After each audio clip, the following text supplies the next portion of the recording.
Pursuing your future doesn't end at 40. In fact, it may mark the beginning of knowing who you are, what you're capable of, and what you really want.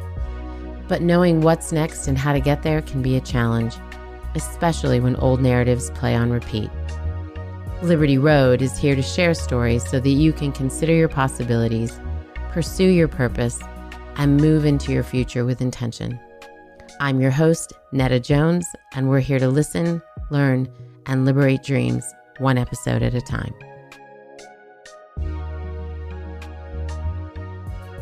Well, hello, Liberty listeners. Welcome to another episode of Liberty Road.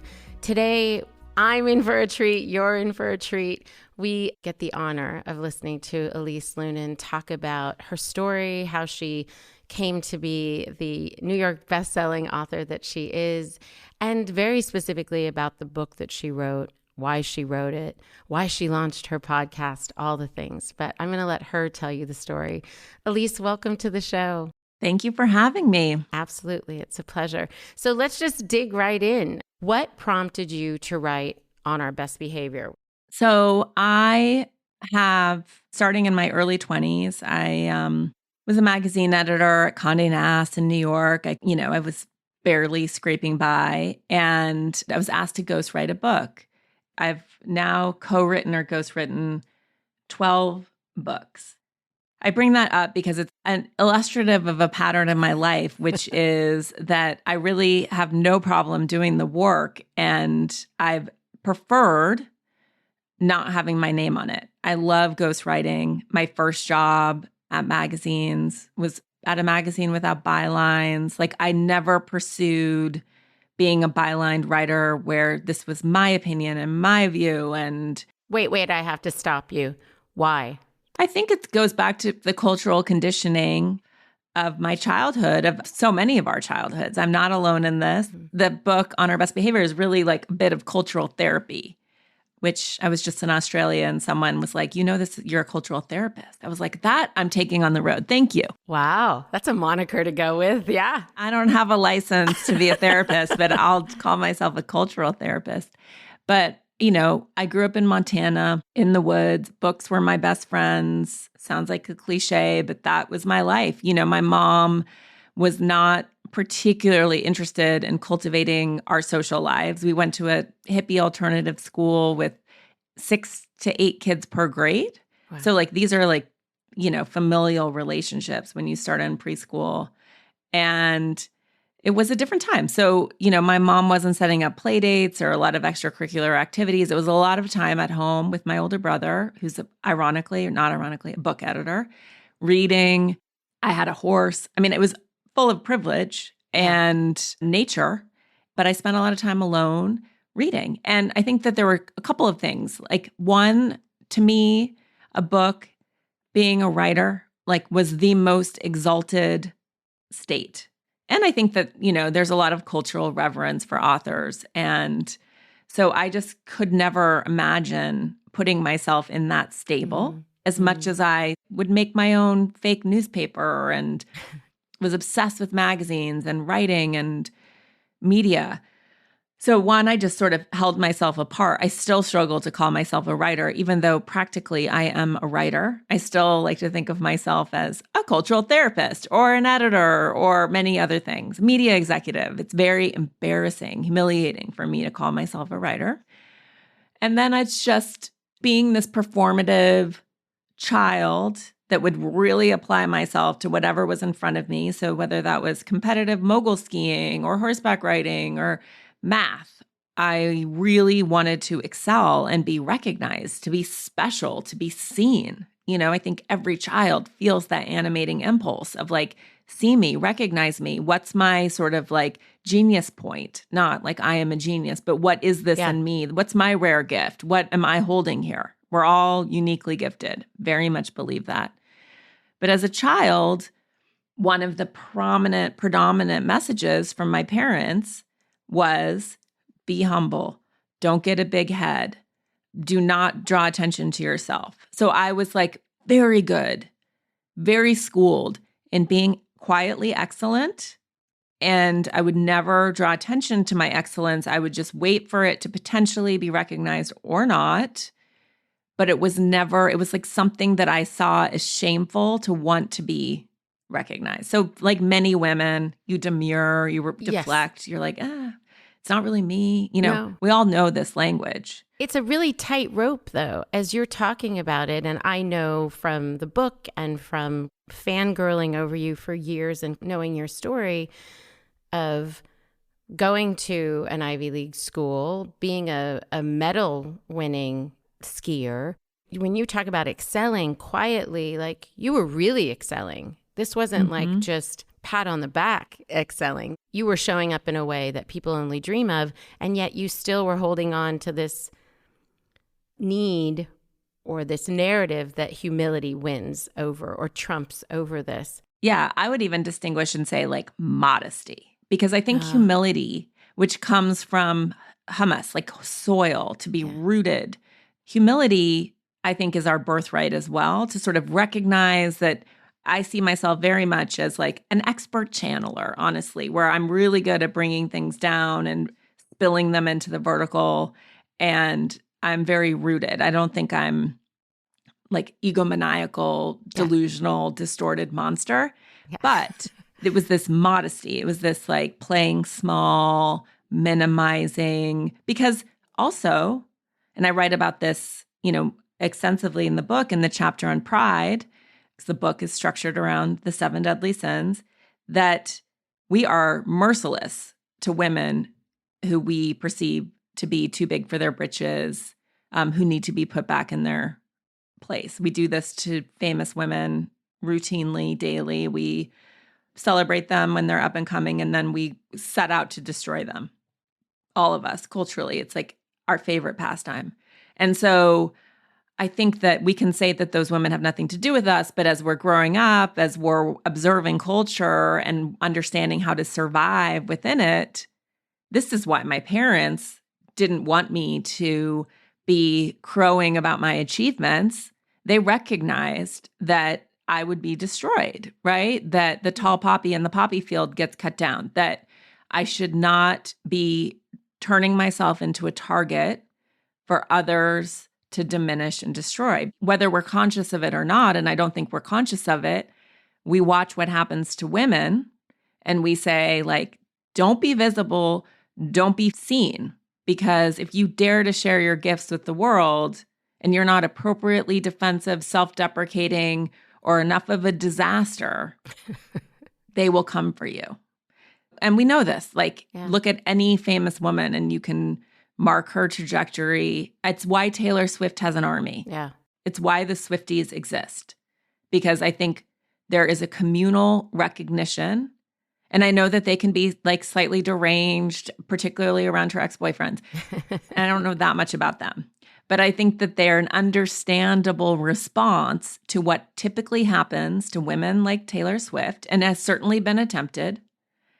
And they are there to say, like, over our dead bodies, don't you dare. We will come for you. It's interesting. I want to do more thinking and work on it because I don't know enough about it. But to me, I'm like, it's the We've Got Her Back campaign during the election. It's like, we recognize that this is the pattern. Yeah. Did your brother get that same sort of modest? No.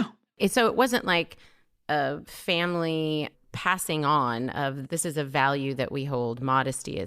This is reserved for Elise or for women.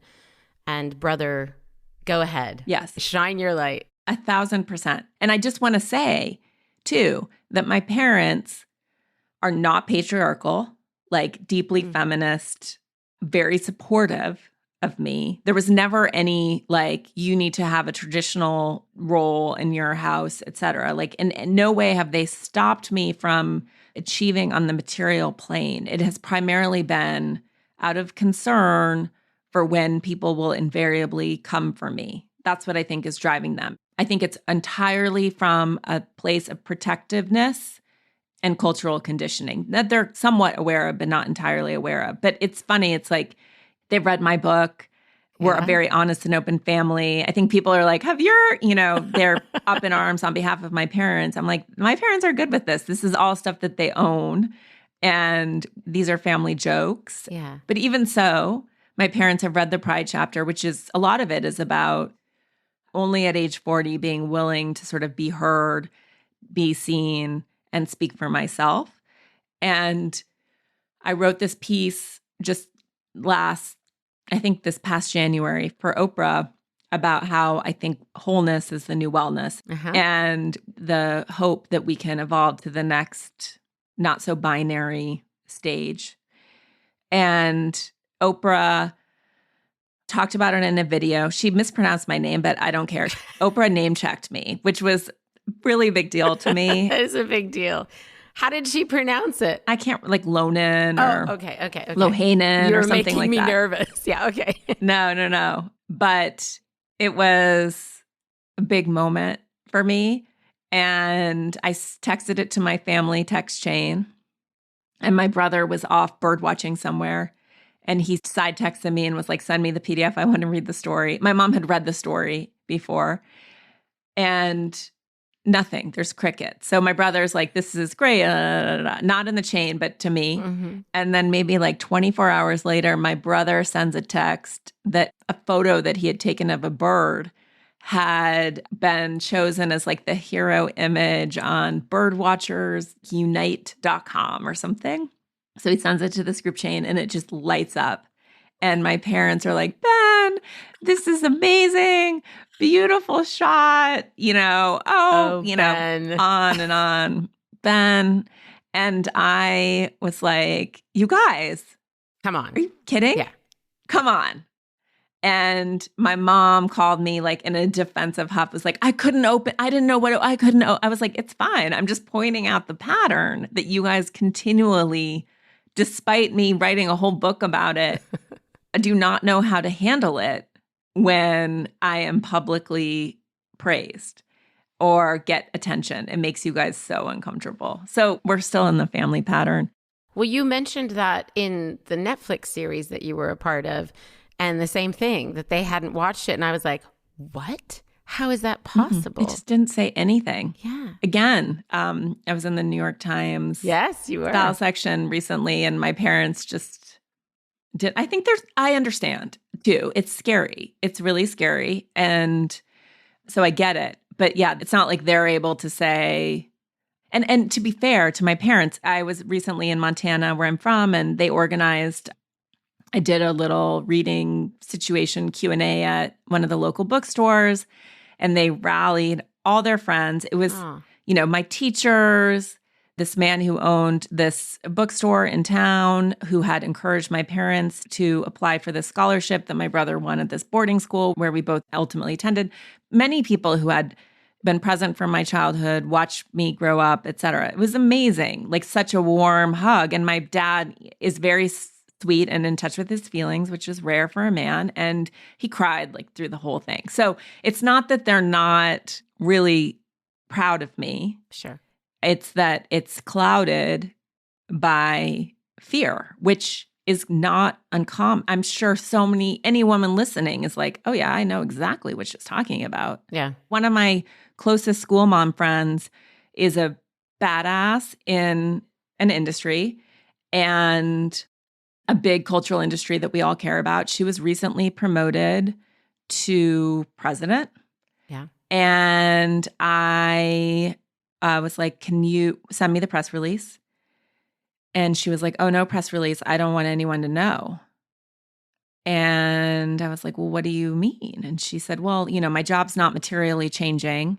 I mean, it's like more comp, et cetera, for her. But she was like, I don't need anyone to know. She doesn't want to inspire their envy, another of the 7 deadly sins. And to her end, there's just no upside at all in being seen or celebrated for her ascension. And that's, I think, just so typical for women, where it's like, do not look at me. Please do not look at me. I'm just over here doing my thing. And do not come for me. I'm already on my knees. There's nothing you can say about me that I wouldn't already say about myself. And it, comes back to the central thesis of on our best behavior, which is in many ways that women are conditioned for goodness and men are conditioned for power. And reputational harm to a woman, she's a bad person, she's toxic, she's an unloving, bad mother. She's not present. Whatever it is, it's the worst thing you can do to a woman. She's a bad ally. Let's cancel her. You just watch women just say like, I'm bad, not I'll do better, not like we're all learning, not I'm doing my best, whatever. Sure. Anything that you might hear from a man, it's I'll just leave now. But on the flip side, a man can do anything, can commit atrocious crimes and potentially go to jail. And as long as we still perceive him as powerful, we will revere and respect him. Yes. Unfortunately, we've seen that firsthand, right? Yeah. It's all over the place. As you were talking about your parents, it strikes me as it was their reflex, because you were saying, of course, they're proud, but it was their reflex to protect you and to praise him. That was just their condition. And probably for many of us as parents and as daughters, we're familiar with that. Yeah. It also strikes me when you're talking about your friend who became president that part of what she's protecting from is not just the patriarchy, it's the response of the patriarchy, but it is us.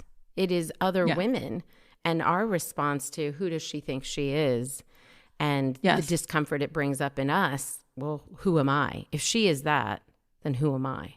And where is there a gap in my life, which, to be honest, is so much about the work that we're doing here at Liberty Road. Like, what is this middle season of life offering you?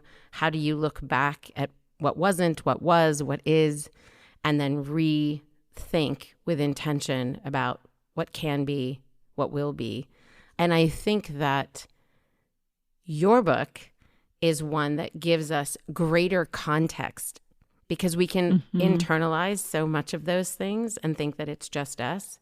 But I know for myself in reading your words, it was like, this is the soil I've been growing in. Yes. So I am the product of that soil. How do I uproot myself and replant myself, to beat this metaphor? How do I uproot myself and help others to do the same so that we can rethink what we've consumed and assumed? Yeah. I mean, and this was the genesis too. What you're talking about for wanting to write the book was observing in myself and certainly observing in culture, both after the 2016 election, but just feeling it with every fiber of my body of I can survey. I've had some amazing bosses, male and female, and mentors of both genders. And yet, like, I think about where we are in terms of our inequity in culture. I think about who has really gotten behind me and supported me. And I recognize that, yes, of course, there are sort of misogynists afoot. Sure, certainly.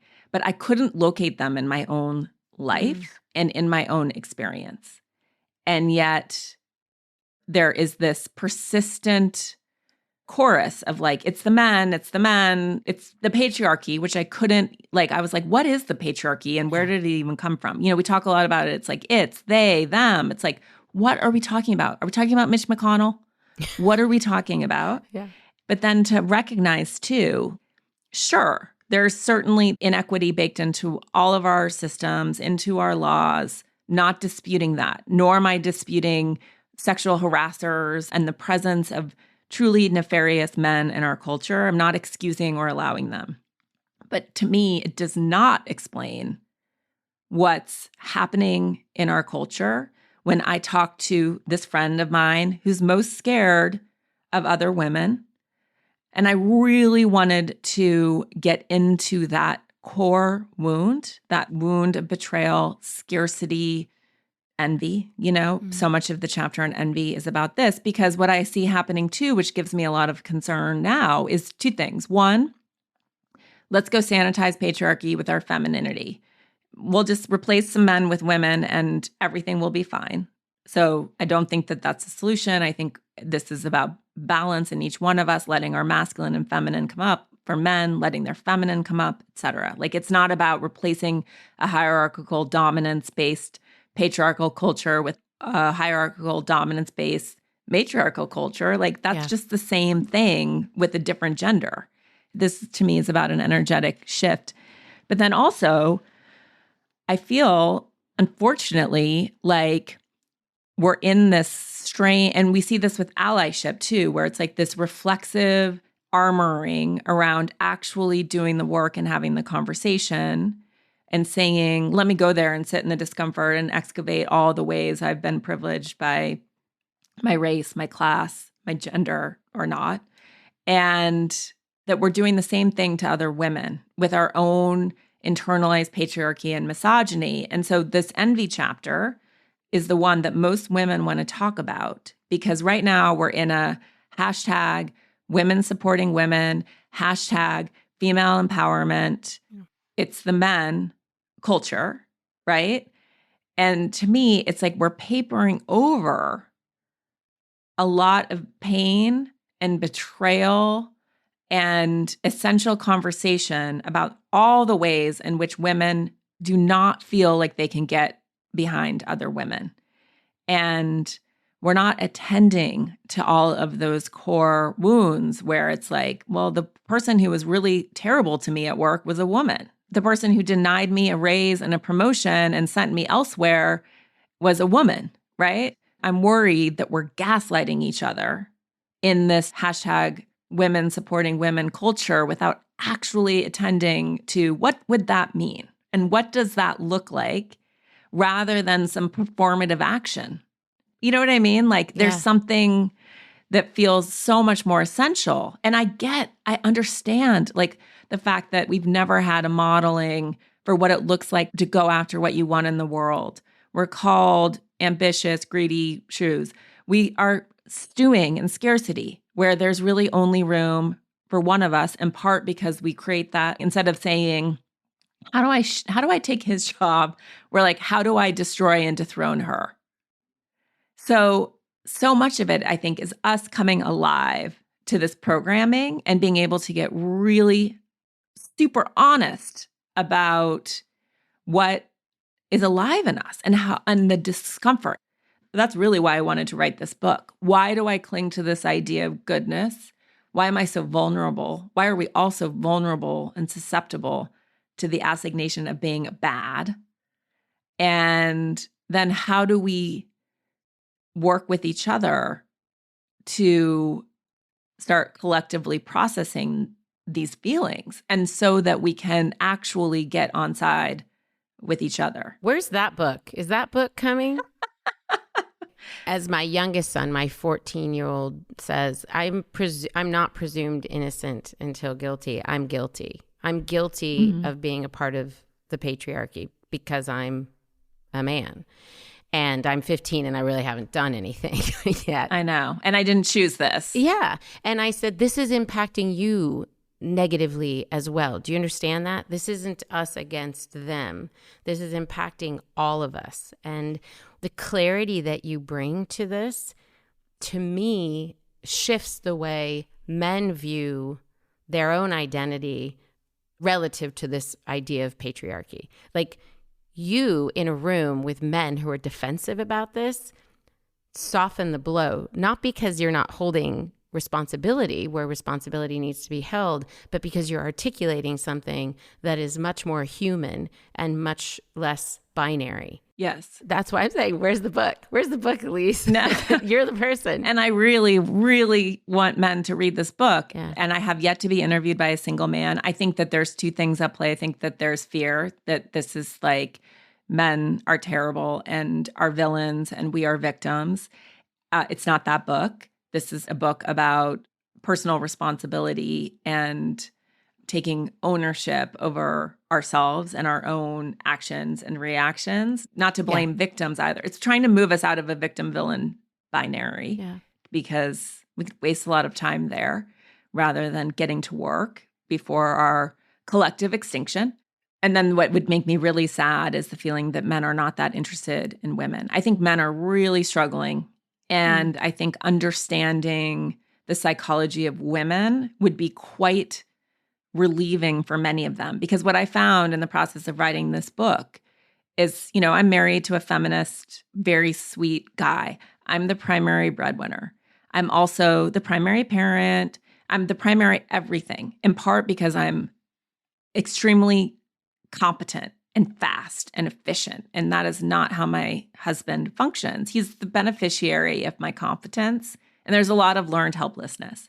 So I've spent a lot of years, and I write about this in the Sloth chapter, and I really didn't even understand what was alive in me until I wrote this chapter, which every woman can relate to. It's about this, like, there's always more doing to be done, will never be done. And it's all about subjugating our wants to other people's needs and this endless fucking doing, right? Yeah. There's always more to be done as a mother, always more to be done to the house, always more to be done at work. And what I recognized was that my husband said to me, since we've been married, you've never watched more than 20 minutes of Netflix with me without getting up to do something. Meanwhile, I'm like, well, it's like, I'm so happy for you that like you have your spot and your, drink ring and he was like, but why can't you just sit here and do nothing? My immediate defensiveness is like, well, I have to do this and do this. I'm up, I'm getting my computer, I'm multitasking, I'm loading the dishwasher. And then I had to recognize in that moment, yes, I desire more equity at home.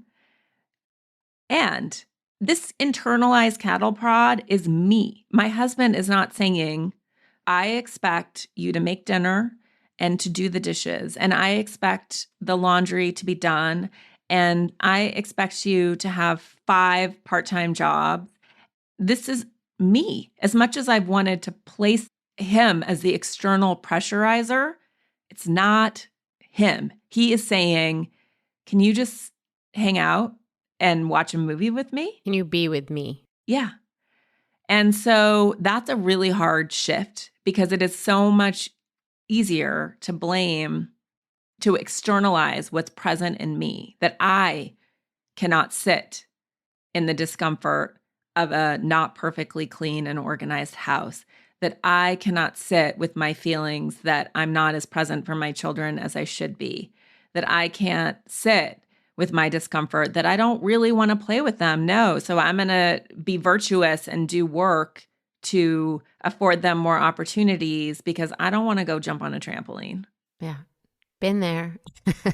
I have to attend with that rather than project it and place it on Rob. I'm not saying he doesn't need to pick, but what also happens is that when I am like, oh, I'm just going to try and sit here, and there's stuff that needs to be done, like there are dishes in the sink, he like puts them in the dishwasher. Wow.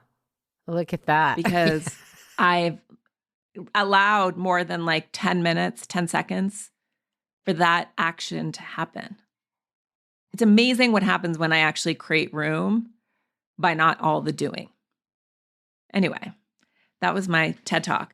You've stressed me out and made me are keeping me in check, but thanks for that. Maybe more than a cultural therapist. Maybe there's a little therapist in there too. What, in unpacking all of this for yourself, because you talked about this coming from within, but it's so much a gift to all of us. The book is anthropological, it's historical. Your writing is, you've just wordsmithed your way into articulating things that we haven't been able to. You gave us language that I didn't think we had.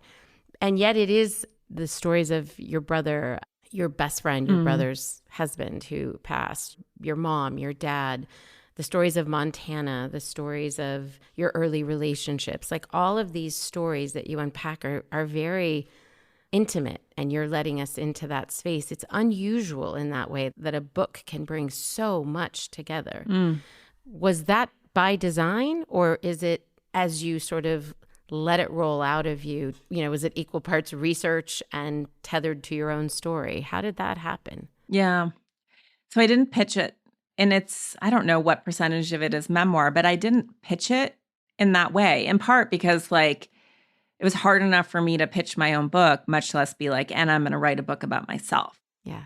That was another step. That was me being taken by the nose by my editor and brought closer and closer and closer to the material, because what I pitched, what I wanted to do was write this clinical, slightly abstract diagnosis of culture. and to synthesize all the research and all the other thinkers on these topics. And as I worked through the material and brought myself into it slightly in order to contextualize the sins, my editor was like, Elise, you're going to have to walk us through this material. Like, where are you? And I recognized that part of my own healing and part of our cultural healing is exactly what I was trying to get at but avoid, which is we can't solve this on the external until we attend to the internal. I thought I would be done in a year. You know, that's how I've always done books when I've co-written. This was like 2 years of intensive work. The second year was revising, and that was the hardest part because that was where I had to put more of myself into it. Because I had to walk the walk, which is we can rail against inequity in the workplace in terms of the housekeeping that women are doing and the emotional caretaking that women are doing. And we can rail against the inequity at home. But until I look at this in my own life and the way that I am enforcing this myself, no one is making me do this, then I can't prescribe or diagnose culture and ask people to do this work if I'm not also willing to do the work. And what's been so thrilling about the book being out in the world and being in conversations like this is, and I was just with a group of women this week where we were talking about our wanting, and it was like quite stunning and very vulnerable, etc., is that this work, shifting culture, being deviant, needs to happen collectively. You can't just be like a lone soldier out there. I mean, some women are brave enough to do it. You're just perceived as some crack-headed, ambitious, whatever it is. We need to do this together. We need to have each other's backs as we do this. And so I really needed to participate because I knew it was in me, but to actually confess it on the page, my own envy, which is really what brought me to write my own book and have my own podcast, was like, why her and not me? Yeah. And to recognize how I was taking all this wanting and siphoning it through other people because that seemed like the more appropriate, less prideful, better, more good thing to do. And I had to acknowledge that on the page. And you know, what's really like, this is the promise of collective work. So I was doing this workshop. I sort of joined last minute because someone fell through, and it was a group of women. And I've been with this group of women before, maybe 40 women in the room. I didn't know everyone, and I don't know them well. I know some of the facilitators. So we were like, what should we do? And I was like, well, what if we do a workshop where everyone has to actually own what they want? Like the thing that's so embarrassing, humiliating, prideful that they have never even really acknowledged it to themselves, much less said it aloud. Yeah. And we're talking about the book, and people are talking sort of vaguely around it, and you can feel the scarcity in the room. You can feel how uncomfortable everyone is, the squirminess. And this is an amazing group of women, really interesting, clearly interested in the same ideas. Sure. So I was like, well, this will be interesting to sort of like watch how our wanting runs up into scarcity. So people write, and then they confess. Women were crying. There was a lot of humiliation. It was really interesting to watch the processing. One, everything that was said, some things were audacious, but reasonable. There was nothing that anyone said that was like, wow, you're delusional loser, right? So first of all, it was like watching people quake as they're saying something that you're like, of course you should want that. And that is an entirely reasonable want, was really moving. Yeah. And then the second thing that was incredibly interesting and is something that I believe intensively, nobody wanted the same thing. What a gift. And very few wants were even in the same lane. Even amongst a group of women that theoretically are aligned or have the same sort of intentionality. Sure. You would think that they were all wanting the same thing. Vying for the same small spot. Vying for the same seat. Wildly divergent. Like wildly. And that's the thing. Like, we are all uniquely gifted, uniquely abled, here for different purposes. But in that scarcity before we started, it was like you could feel it, this embarrassment about wanting. And like, if I want, someone else doesn't get what they want in this musical chairs game that we all play. And it was fascinating. And then to watch sort of the space enter the room and this like reminder of like, oh, right, I could help her. I could support her in her elder care dream. And I could support her in her stand-up comedy dream. Yeah. And guess what? It costs me nothing. It only creates more spaciousness and more room. And even capitalizes on whatever gifts you have to offer them in that process. You get to bring your whole self in supporting them. Yes. And men are not governed by this. Mm-mm. You watch them, you watch even men in the same lane and the way that they get behind each other and support each other and get bigger and bigger and bigger and take up more and more and more space. And women are not doing that. We have to get past that. Yes, let's get past that. Your work will help us to get past that. I mean, you're giving me language. I'm like, I'm going to incorporate that. I'll credit you, but I'm going to incorporate that in the event when we're all together, because I imagine that we all find ourselves in those situations where we're in a room with other women and, oh my gosh, if we have to be vulnerable, like the tingling in our body of like, I don't know, which vulnerable should I be? Should I be completely vulnerable, sort of vulnerable, feigning vulnerability? Like, which one do I bring to the table?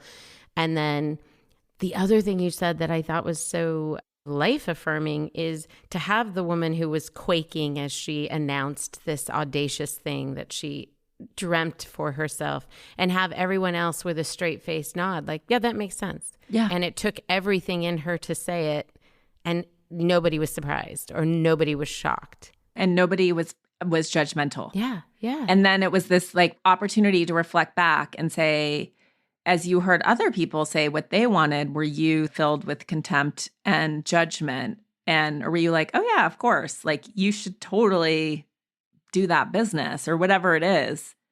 And then can you reflect that back on yourself? And I just want to say, I mean, credit me or not, none of this is original. Like this is the other thing too. I think what I bring in this book is potentially an original structure. I'm really good at seeing what's present and is sometimes not said or spoken or given shape or words, but is something that we all recognize as soon as it's brought into our awareness. So I think that that's one of my gifts is to be able to synthesize and say it. And to be sensitive to it. I would say even above synthesize. Yeah. Yeah. And to feel it. I would say it even starts with the feeling of it and then working backwards to identify it and synthesize it. And one of the things, speaking of womanhood, sisterhood, and sort of what hopefully can become a real sisterhood, feels a little bit more like a sorority sometimes, but there's this woman, her name's Gerda Lerner. She is a historian, academic, was the first woman to create like a formal women's studies program, maybe at a PhD or master's level. And she wrote this book called The Creation of Patriarchy, and then one called The Creation of Feminine Consciousness.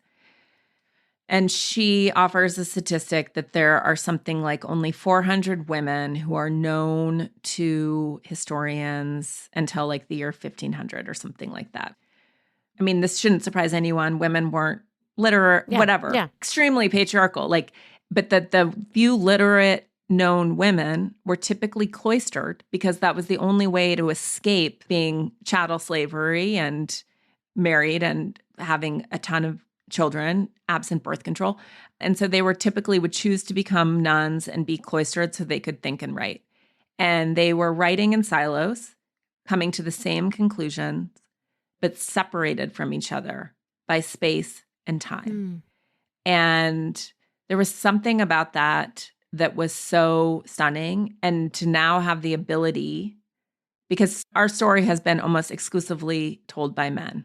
I think it's a pretty single lens story. Sure. We know from Barbie how disconcerting it is to see the opposite, right? Yeah. Like it's disorienting. But that's what we're living in, is a disorienting world told from a single gendered perspective. And so with the book, I wanted to bring all of these women into conversation in one house. There are amazing books about women in anger, women in food, women in work, women in sex. And there are men in the book too, but to bring everyone into one house so that we could understand how these conversations are interrelated, connected, and all be in conversation with each other.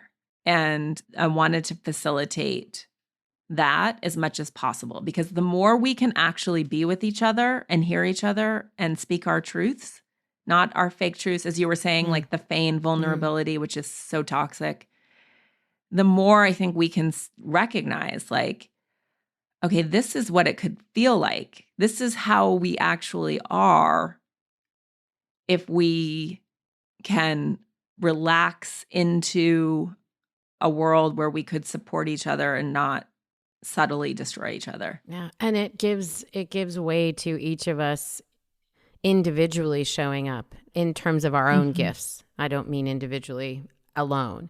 It allows for that, as the example of you in the room with all these women, that there was no two that had the same dream for themselves, or because they were allowed to completely be honest about who they wanted to be versus who am I relative to her. Yes. I am so aware of our time. And so I want to get us to the fast five. And I have a million more questions for you. So I'm going to save that for when we're at the event. And Liberty listeners, we will be sharing that conversation with you. So you'll get more of Elise.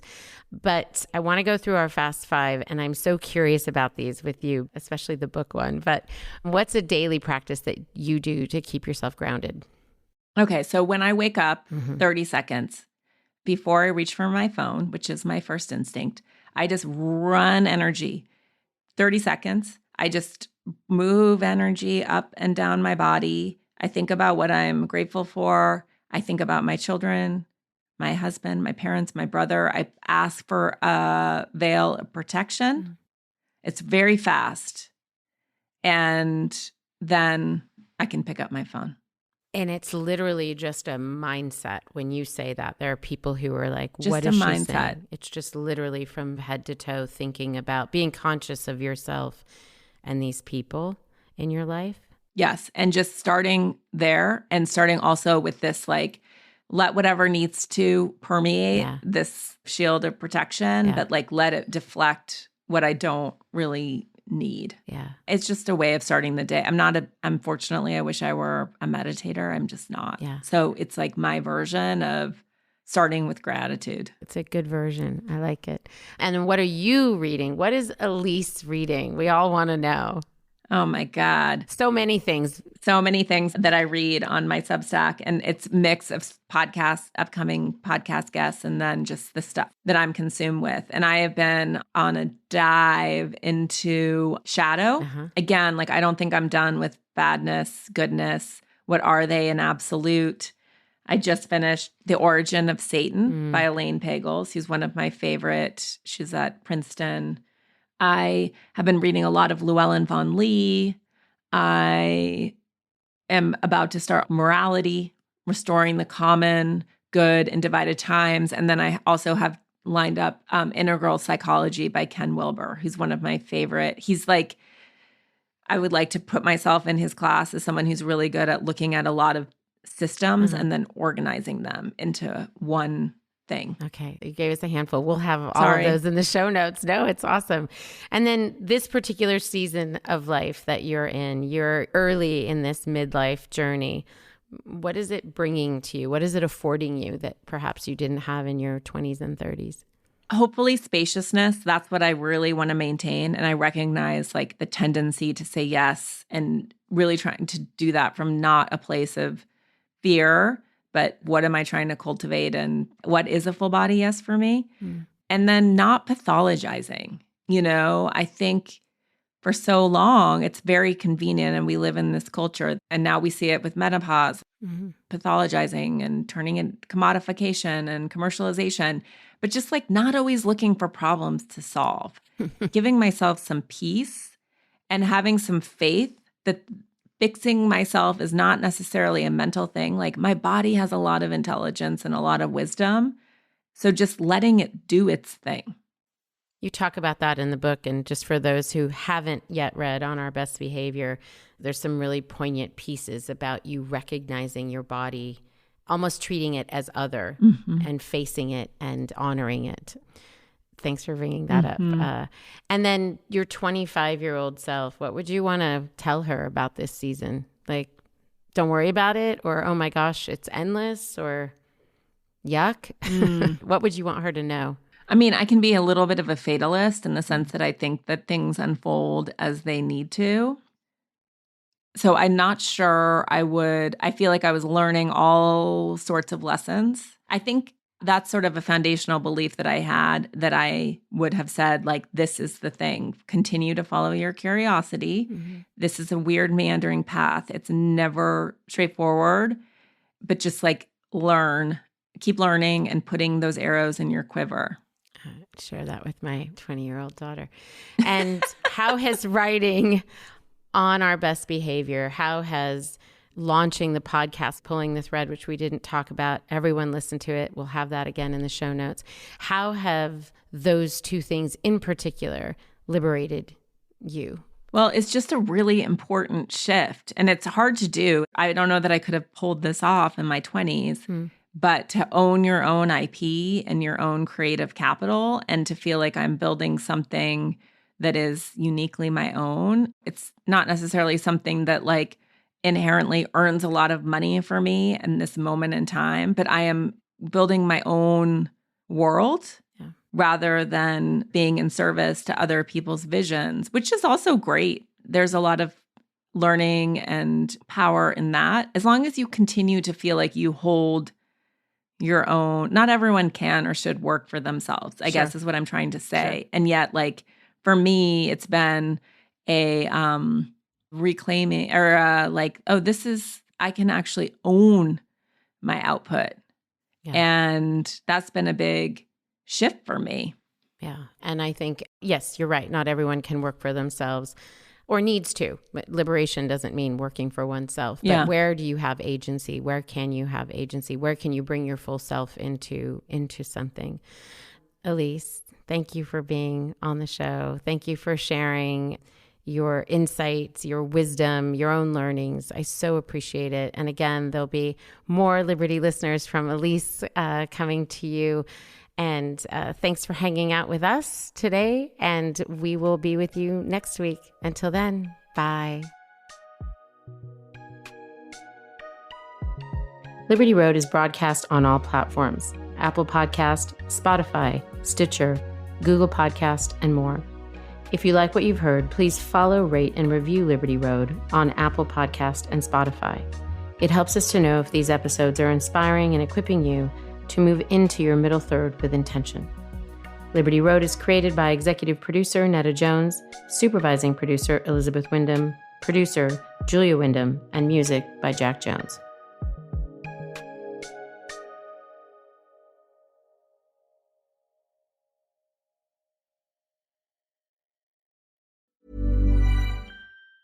How powerful is the Cox network?